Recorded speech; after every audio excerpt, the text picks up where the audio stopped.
This is really a story of choices. Behind me is the UK's defence spending as a percentage of GDP since the end of the Cold War. Less money being spent as the perceived threat recedes. And much of that money being spent elsewhere. This is what health spending has done over a similar period, not too far off, but really moving away over recent years. And that's a choice made by successive governments. But that reduction in spending has meant a reduction in armed forces personnel. And you can see just how much that has fallen. But the UK isn't alone here. Many other countries reacted the same way to the end of the Cold War. This shows the proportion of GDP spent by different countries over the same time. It's a similar picture. This is where the UK is in gold. We're in the middle of the pack, really. You're behind US and Russia.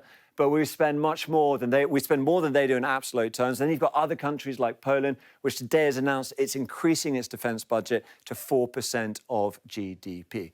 The question is, what do we spend that money on? And this is the equipment plan for the Ministry of Defence, what they're going to spend money on the next 10 years. Nuclear deterrent is the biggest one. Then you've got the Royal Air Force. The army is getting less of that money, which is why we've heard some of these calls.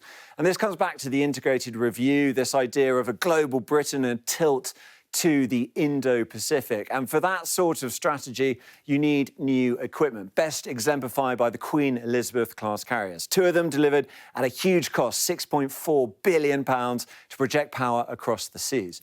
Now, some experts have said that's putting money in the wrong place. They're expensive sitting ducks for anti-ship missiles. But land-based systems often have a similar problem. Compare those air carriers to the Ajax armoured vehicle. The MOD signed a contract for £5.5 billion for 589 vehicles. Supposed to come into service in 2017, but they have been plagued by technical problems around noise and vibration, and we are still waiting on that. And Ajax is just one, albeit a giant programme. The Public Accounts Committee has said the Ministry of Defence's entire procurement programme is broken. So there is a lot of money, more than nearly every other country on the planet, and a lot of it is not being spent well.